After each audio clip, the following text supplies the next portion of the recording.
What's going down? Today we're going to be looking at some cool information that's come into the world today. About 5 hours ago we got an awesome teardown of the PlayStation 5. We're going to be looking at some of the components that correspond with that.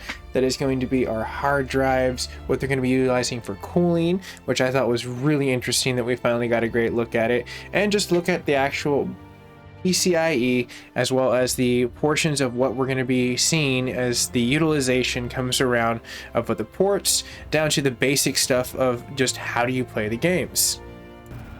Now, one of the cooler things is they're talking more about the air vents, and one of these crucial things of why this is such a bigger portion inside of the actual system is because of the way that it's going to be able to port and clean. You can see right there that the actual system has a great portion of venting on both sides, as well as the way it can be cleaned with just taking off the actual physical casing on the outside and blowing directly inside of there.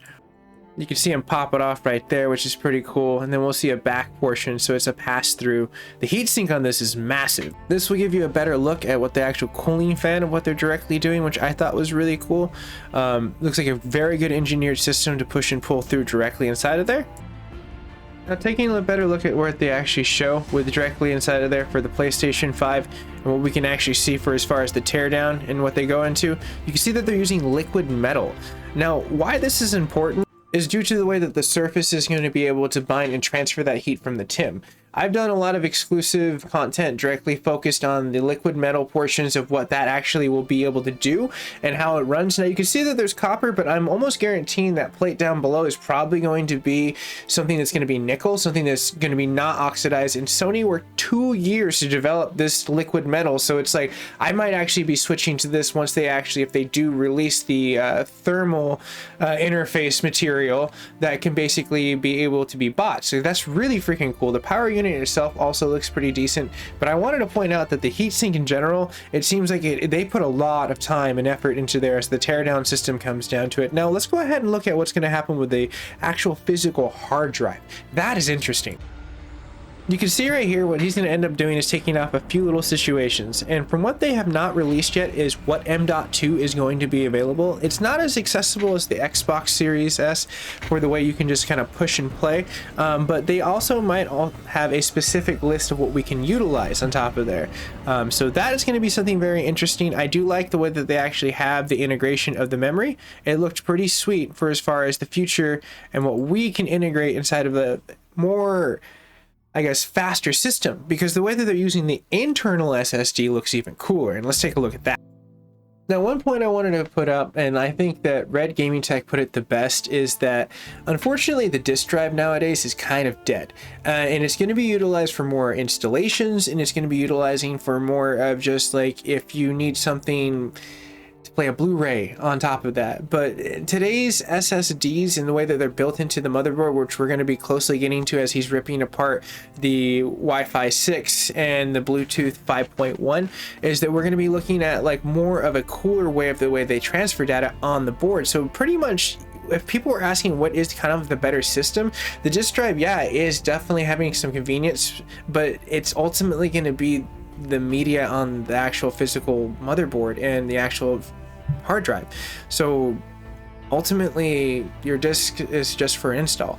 That's literally it for the most part. But as we can see the interface coming off, we're going to take a better look at what they're basically seeing. Now the very top portion past the Zen architecture, the very top, like I think it's like right over there, they show a better portion of like the actual like Radeon engine, which is cool. I definitely like how they broke down the RDNA, because RDNA has come a long way with a lot of my AMD community wondering what's going to happen, and now they have their individual cores, which are really system memory is going to be something that's going to be 16 gigs, lightning fast, and this is where I like where he points down what ends up happening with their SSDs.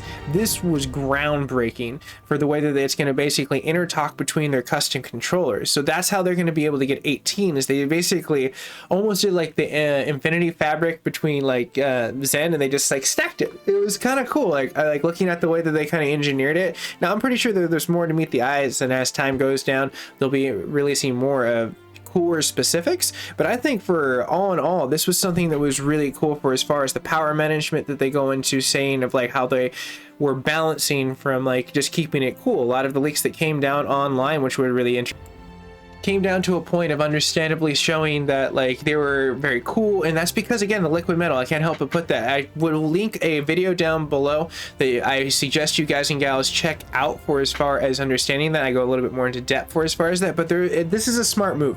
I think that the system itself will last long. The interface material around that they're putting is very unique. I can't wait to break that down to look at that. It looks like it's just kind of like the stuff you put over seat belts that kind of curve over, and it's like that furry stuff.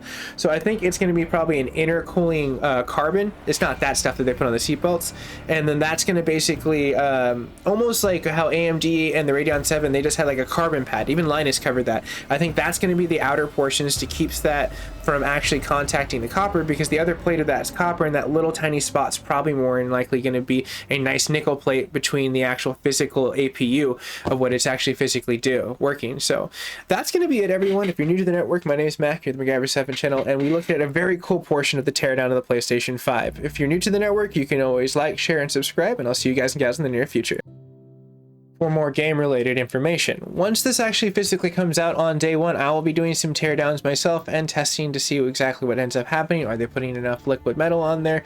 Is the liquid metal, a general standpoint, pretty cool? No pun intended. But I'm very curious. I'm sure as we get a little bit closer, there's going to be more stuff that Sony will release. This was just something really nice on top of our day's morning, because we don't really have to tear this down anymore. I was going to do the whole breakdown, and now I don't really have to record it. I will, honestly, for my own channel, just to kind of see if there's any other like how-tos, how to get this assembled and unassembled with thing. But they did such a great job in this video. I can't help but just like reference this for a lot of people. And I'll have this link down below if you guys and gals want to like watch this in its whole entirety. And it will have captions down below for that video, since it's natively in Japanese, I think. Yeah, it's natively in Japanese. But I'll see you guys and gals in the next video installment.